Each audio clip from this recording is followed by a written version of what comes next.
Bueno, respuesta corta, no debo cobrar. ¿Debo pedir ofrenda, Abraham? Sí. ¿No es lo mismo? No. Porque cobrar es una cantidad de dinero involuntaria. Ofrenda es algo voluntario. Miren, vivimos una época donde el Evangelio ha sufrido muchísimos daños. No es que el Evangelio haya cambiado. El Evangelio de Jesús sigue siendo el mismo. No tiene variación. Escuchen lo que le decía Pablo a los Gálatas en el capítulo 1, 6 y 7. Pablo les decía: estoy maravillado de que tan pronto se hayan alejado del que os llamó por la gracia de Cristo, para seguir un evangelio diferente.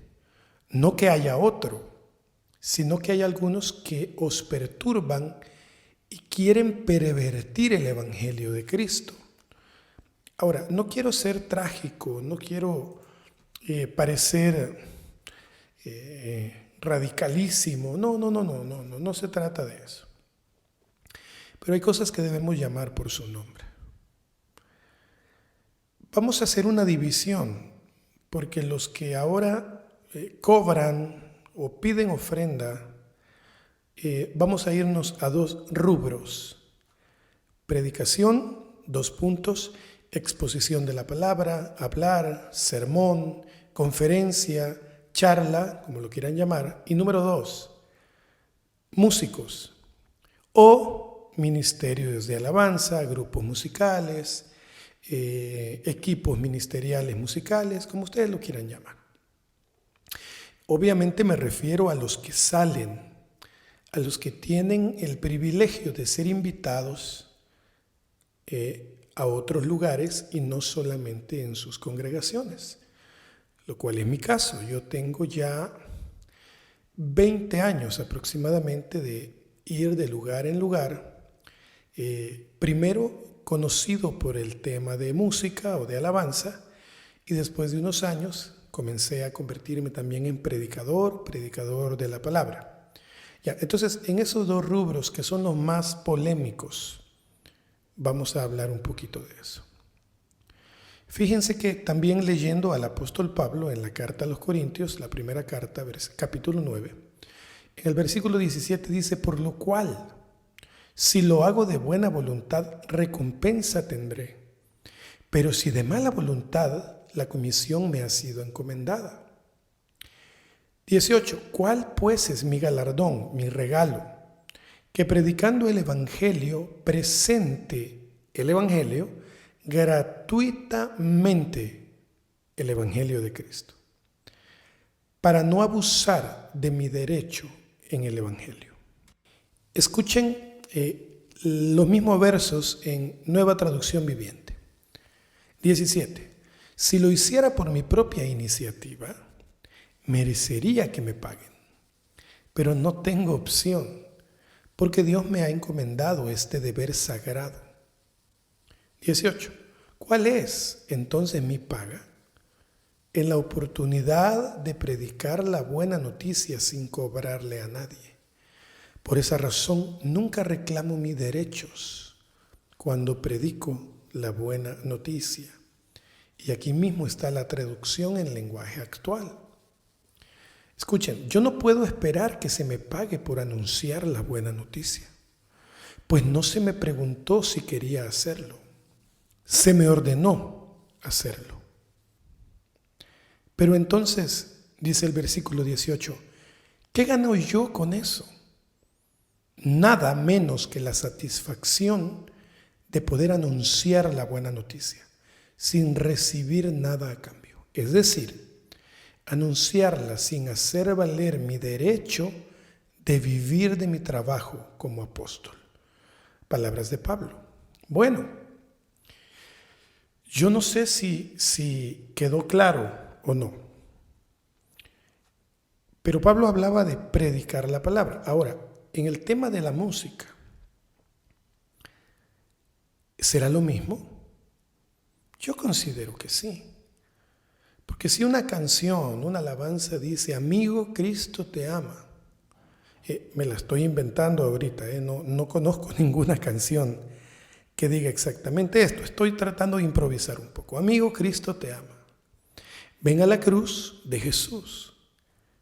El Padre envió a su Hijo para morir por ti y que en Él puedas obtener la salvación. Perdónenme, pero lo que yo acabo de hablar, cantar, es algo totalmente bíblico. Y la predicación se refiere a la predicación de la palabra de Dios.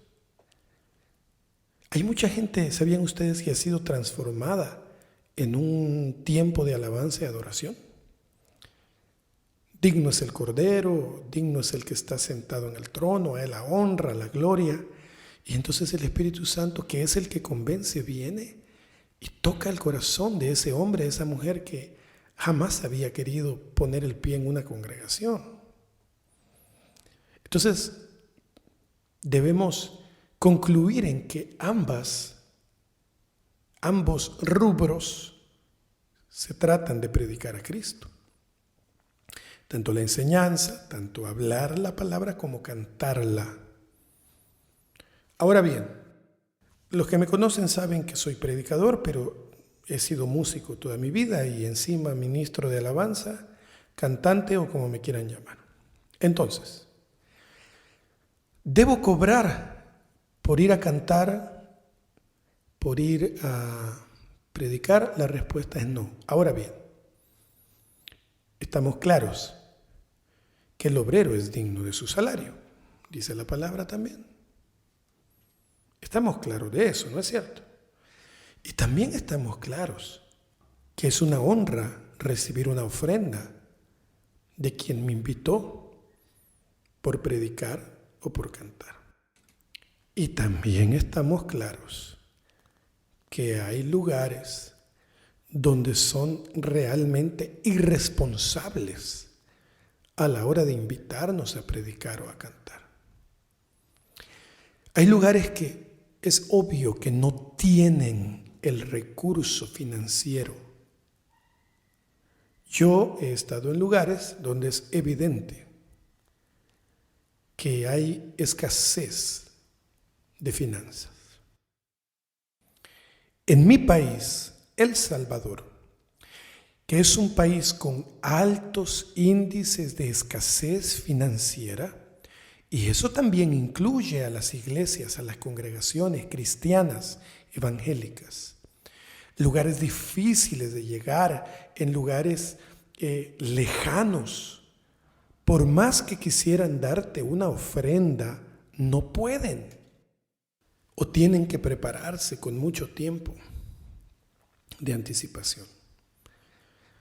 Vendiendo comida, haciendo rifas. Y te pueden dar una ofrenda que hasta incluye muchas veces moneditas. El predicador y el ministro de alabanza tienen que tener el discernimiento de espíritu. De ahí deberíamos partir con el tema financiero. Desde que te llama la persona para invitarte, el Espíritu Santo debería hacerte entender de qué clase de persona, de cuál es su nivel financiero. El Espíritu Santo debería hacerte entender desde la llamada, desde que le das la mano a alguien. Deberíamos entenderlo. Cuando te dicen, hermano, yo quisiera que usted viniera a compartir la palabra. Quisiera que vinieran a ministrarnos con la alabanza desde que oyes a la persona. Y entonces, ¿para qué tenemos el don de discernimiento? Pues todavía hay gente que vive preguntando, ¿debo cobrar cuando voy a cantar? ¿Debo pedir una ofrenda? Y está bien, insisto, hay gente aprovechada, hay lugares donde se aprovechan. Yo he ido a iglesias donde tienen aire acondicionado, excelente sonido, piso alfombrado, donde tienen 4, 3, 5 cultos. Y al final te dan una ofrenda como que ellos te están haciendo el favor de haberte invitado. Hay de todo. He ido a lugares de muy poco recurso, donde esa gente hizo un gran esfuerzo para darte una ofrenda que pueda bendecirte y apoyarte un poco. Es que aquí no podemos sacar una conclusión última y decir no debo cobrar o sí debo cobrar. Y ya te dije, cobrar es una tarifa que no es voluntaria. Ahora, pedir una ofrenda es una manera de decirle a la persona bendígame con una ofrenda voluntaria. Quiere decir que si tú eres ministro, pero verdadero, ya entendiste que la palabra significa servir, ministrar, servir, no ser estrella, no ser superior a nadie más. Entonces ya debes tener claro cuál es la diferencia entre cobrar y pedir una ofrenda. He escuchado de algunos ministerios que cuando los invitas te dicen, hermano, usted pudiera darme, yo llevo a 3, 4 músicos, usted pudiera darme una ofrenda específicamente de tanto, porque le doy tanto a cada músico. Fíjese que somos 4 y cada uno tomamos partes iguales, considerando la gasolina, considerando el deterioro de los instrumentos, el carro. Hay algunos hermanos que se dedican exclusivamente al ministerio, a ir a lugares a tiempo completo, otros tienen sus trabajos. La multiforme gracia de Dios da eso. A unos les permite tener su negocio y viven de su negocio, a otros nos ha mandado a vivir literalmente del ministerio a tiempo completo. Entonces, he escuchado que piden algunos cierta cantidad, pero la cantidad es una cantidad justa. Es una cantidad en justa medida y razón. De ahí debemos partir. ¿Cómo le voy a pedir yo una cantidad de más de 3 cifras a una iglesia pequeña de 20, de 30, de 40 personas en un lugar con un recurso modesto? ¿Cómo? He escuchado de algunos que si no les depositas la cantidad exacta que te piden, no van. Pero ¿en qué momento llegamos a eso? Tú dirás, pero está bien porque hay muchos que se aprovechan. Sí, y entonces ¿para qué tienes el discernimiento de espíritu, pues? ¿O no lo tienes? ¿Eres ministro o eres artista? Soy artista, entonces para ti no es este podcast. Puedes apagarlo ahora mismo y se acabó, ya está. Pero si tú eres ministro, servidor, siervo del Señor, que ha entendido que predicar para ti es necesidad, como decía Pablo en 1 Corintios 9:16, pues si anuncio el evangelio no tengo por qué gloriarme, porque me es impuesta necesidad. Ay de mí si no anunciar el evangelio. O sea, si entendiste que ir a un lugar a predicar no es para subir fotos al Facebook, y está bien, puedes hacerlo, no hay problema, es decisión de cada quien, pero no escribes algo como, hoy la gloria de Dios sí se vivió en este lugar porque nos paramos y predicamos y se sintió la presencia. No, no tienes por qué gloriarte. No tienes por qué gloriarte. Simplemente has entendido que para ti predicar y ministrar es necesidad, como decía el apóstol Pablo. Por eso, primero debes definir qué eres. Si eres un artista que toca música cristiana, para ti no es este podcast. No tengo yo nada que decirte. Tú le darás cuenta a Dios en su momento. Ahí no tengo yo nada que decir. Pero si eres siervo, eres ministro, y no vas a un lugar simplemente porque no te dan la cantidad específica que les pides, te has confundido, te has extraviado en el camino. Y yo sé que hay mucha gente que se ha aprovechado de nosotros.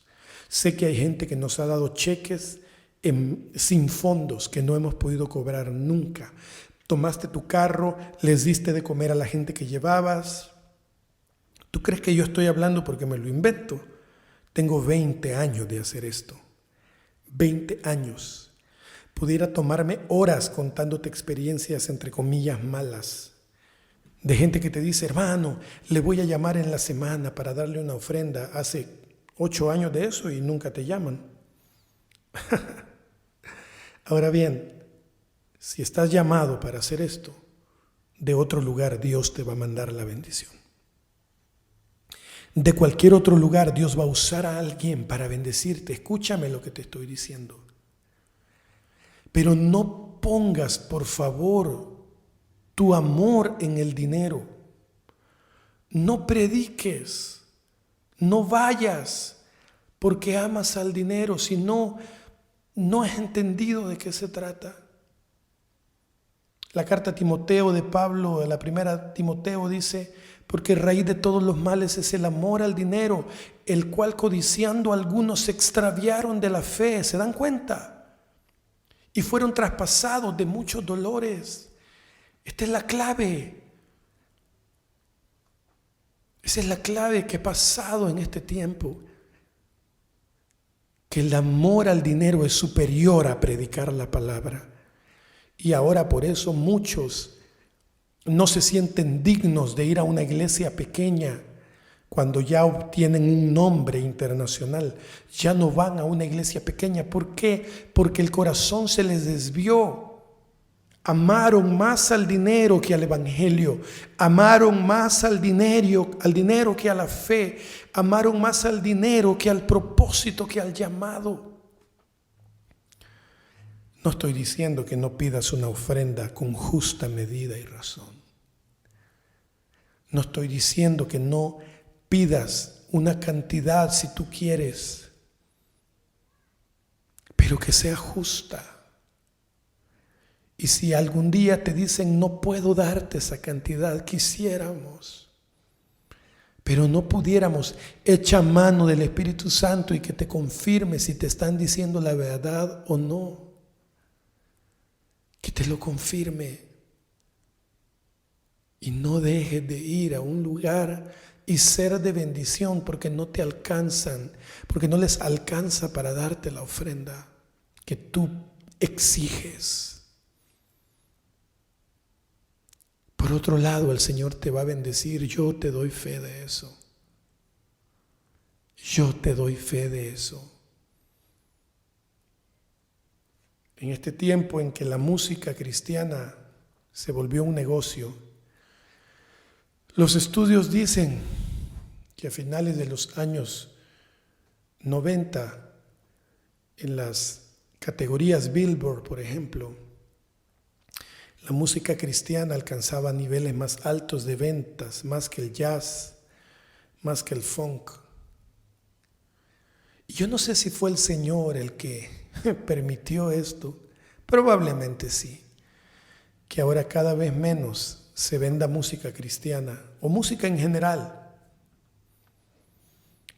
Las grandes discográficas, las grandes empresas musicales, tanto seculares como cristianas, comenzaron a decaer, comenzaron a recibir menos ingresos de los que tenían a final de la década de los 90.